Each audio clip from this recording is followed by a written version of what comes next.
Good morning all of you. ഇന്ന് ഒരു special day ആണ് എന്നെ സംബന്ധിച്ചിടത്തോളം. ഇന്ന് എൻ്റെ ബർത്ത്ഡേ ആണ്. അപ്പോൾ എനിക്ക് ഭയങ്കര ഒരു സന്തോഷം ഉണ്ടായ ഒരു അനുഭവം ഞാൻ നിങ്ങളുമായി പങ്കുവയ്ക്കാനായിട്ട് ആഗ്രഹിക്കുന്നു. ഞാൻ പറഞ്ഞിട്ടുണ്ട്, എനിക്കൊരു മോളാണുള്ളത്, പൊന്നും. അവളിപ്പോൾ UK-യിലാണ്. മോൾക്കൊരു കുഞ്ഞുണ്ട്. ഫാമിലി ആയിട്ട് ജിനുമോനും പൊന്നും ആദ്യക്കുട്ടനും കൂടി UK-യിലാണ് താമസം. ഇന്നലെ രാത്രിയിൽ ഞാൻ ഒരു 11 മണിയൊക്കെ ആയപ്പോൾ ഞാൻ കിടന്നു. അപ്പോൾ എൻ്റെ കൂടെ പിള്ളേരുണ്ട്, പിന്നെ എൻ്റെ സ്റ്റുഡൻ്റ് ഐശ്വര്യ ഉണ്ട്. അപ്പോൾ പിള്ളേരും എല്ലാവരും കൂടെ കിടന്നു കഴിഞ്ഞപ്പോഴത്തേക്കിന് 12 മണി ആയപ്പോഴത്തേക്കിന് ഭയങ്കര സർപ്രൈസ് ആയിട്ട് എൻ്റെ അടുത്ത് വന്ന് പറഞ്ഞു, ആൻറ്റി ആരോ മോള് തട്ടുന്ന പോലൊരു ശബ്ദം എന്ന് പറഞ്ഞു. അപ്പം ഞാൻ പേടിച്ച് ഉറക്കത്തിൽ നിന്നൊക്കെ എഴുന്നേറ്റാ ചെല്ലുന്നത്. അപ്പം മോള് കംപ്ലീറ്റ് അവർ ഡെക്കറേറ്റ് ഒക്കെ ചെയ്തു. അപ്പം ഞാൻ ചോദിച്ചു ഇത് എന്താ എന്നൊക്കെ പറഞ്ഞു. പൊന്നിച്ചേച്ചി പറഞ്ഞിട്ടാണ്. അപ്പം ശരിക്കും പറഞ്ഞാൽ ഞാനത് പറയാൻ കാര്യം ഈ പെൺകുട്ടികളുള്ള അമ്മമാരോട് ഒന്ന് പറയാനായിട്ടാണ്. കാരണം പെൺകുട്ടികൾ ഉണ്ടാകുമ്പോൾ ചില അമ്മച്ചിമാരൊക്കെ ഇരുന്ന് പറയും, പെണ്ണാണോ ഉണ്ടായത് എന്ന് ചോദിക്കും. അപ്പം നമുക്കതൊരു നെഗറ്റീവ് എനർജി വരുന്നതാണ്. പക്ഷെ എന്നെ സംബന്ധിച്ചിടത്തോളം എനിക്ക് എൻ്റെ പൊന്നു എന്ന് പറയുന്നത് അവള് പെണ്ണും ആണുമായിട്ട് എനിക്കുള്ള ഏക കുഞ്ഞാണ്. അപ്പോൾ അവളെ സംബന്ധിച്ചിടത്തോളം എൻ്റെ ഓരോ ചലനങ്ങളും എപ്പോഴും ഒബ്സർവ് ചെയ്തുകൊണ്ടിരിക്കും. അമ്മ അത് ചെയ്തോ, അമ്മ ഇത് ചെയ്തോ, അമ്മ അത് ചെയ്യണം. അപ്പോൾ എൻ്റെ ഒരു ബർത്ത്ഡേ കഴിഞ്ഞാൽ അടുത്ത ബർത്ത്ഡേ ആകുന്നിടം വരെ ഇനി ഇന്ന് മുതൽ അതിന് എനിക്ക് എന്ത് സർപ്രൈസ് തരുമെന്ന് നോക്കിക്കൊണ്ടിരിക്കും. അപ്പോൾ ഇന്നലെ രാത്രിയിൽ ഞാൻ ചെന്നപ്പോൾ ഒരു കേക്കൊക്കെ അവൾ നേരത്തെ ഓർഡർ ചെയ്തു. അത് വന്നു.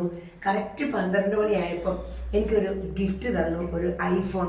ശരിക്കും എനിക്ക് എൻ്റെ കണ്ണ് നിറഞ്ഞു. എനിക്ക് പറയുമ്പോൾ തന്നെ എനിക്കറിയില്ല എന്താണ് പറയേണ്ടതെന്ന്. കാരണം ഞാൻ ഒരിക്കലും ഒരു ഐഫോണൊന്നും ആഗ്രഹിച്ച ഒരു വ്യക്തിയല്ല. സാധാരണ ഒരു ഫോൺ, എനിക്കാണ് ഇതിൻ്റെ പരിപാടികളൊന്നും അറിയത്തില്ല. ഈ ഫോൺ സാധാരണ ഒരു ഫോണേ ഞാൻ ഉപയോഗിച്ചിട്ടുള്ളൂ. അപ്പം ശരിക്കും അത് കിട്ടിയപ്പോൾ എനിക്ക് എന്ത് ചെയ്യണമെന്ന് തന്നെ അറിയില്ല. കാരണം എൻ്റെ കൊച്ച് എന്നോട് പറഞ്ഞ ഒരു കാര്യമാണ്, ഞാൻ ഐഫോൺ ഉപയോഗിക്കുമ്പോൾ എൻ്റെ അമ്മയും ഐഫോണൊന്നും ഉപയോഗിക്കണ്ടേ എന്ന് പറഞ്ഞു. എനിക്കത് ഭയങ്കര സന്തോഷമായിപ്പോയി. ഇപ്പം ഞാൻ പറഞ്ഞത് എന്താണെന്ന് ചോദിച്ചാൽ, പെൺകുട്ടികൾ ഉണ്ടാകുമ്പോൾ എല്ലാവരും ഇനി പെൺകൊച്ചെന്നെ കെട്ടിച്ചു വിടണം, എന്തെല്ലാം കാര്യങ്ങൾ. ഒരിക്കലും ആരും വിഷമിക്കേണ്ട. അവർ പെൺപിള്ളേരുള്ളപ്പം നമ്മൾ നല്ല രീതിയിൽ വളർത്തിയാൽ അവരെപ്പോഴും നമ്മുടെ എല്ലാമായി നമ്മളെ നോക്കുന്ന കുട്ടികളായി തീർച്ചയായിട്ടിരിക്കും. ആൺകുട്ടികൾ അങ്ങനെ അല്ല എന്നല്ല ഞാൻ പറഞ്ഞത്, ഞാനൊരു എക്സാമ്പിൾ പറഞ്ഞതേ ഉള്ളൂ.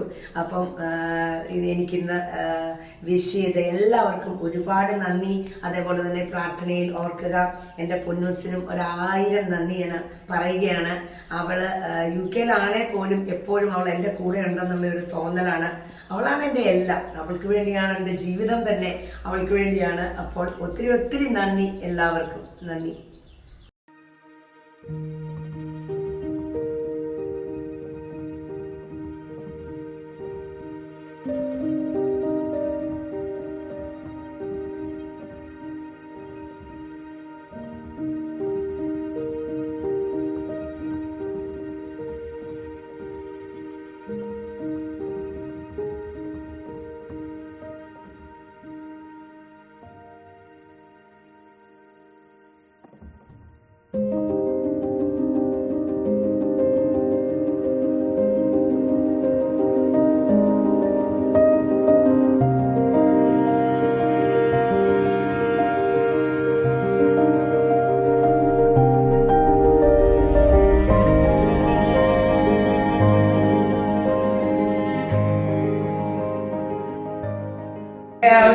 വളരെ സന്തോഷകരമായ ഒരു സമയമാണിത്. കാരണം 8th സ്റ്റാൻഡേർഡിൽ പഠിക്കുന്ന ഞാൻ 8th സ്റ്റാൻഡേർഡിലാണ് ഇപ്പൊ നിൽക്കുന്നത്.